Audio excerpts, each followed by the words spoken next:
යන්නේ ඔක්කොම අල්ලා. නුවර කට්ටිය ඉස්කෝලේ යන්න කැමතිද? ඕකේ.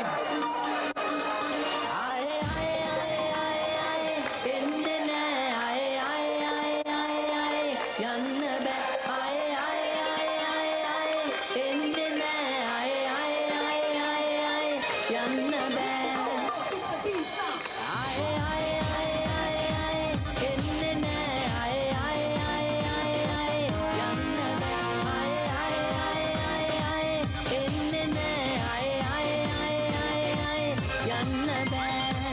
කාලේ කාලේ ඉස්කෝලේ ගෙවුන කාලේ ඉස්කෝලේ ආයේ ආයේ ඉස්කෝලේ එන්නේ නෑනේ කාලේ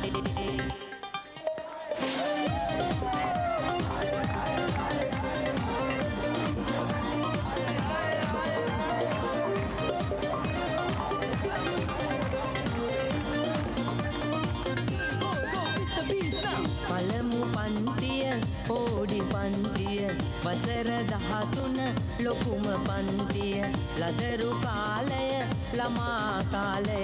යොවුන් කාලය ගෙවුනේ මෙහිමය සඳුදාංගාදා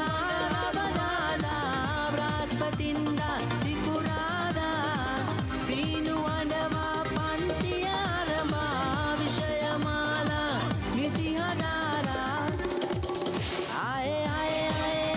ආයේ එන්නේ නෑ ආයේ ආයේ ආයේ යන්න බෑ ආයේ ආයේ ආයේ එන්නේ නෑ ආයේ ආයේ ආයේ යන්න බෑ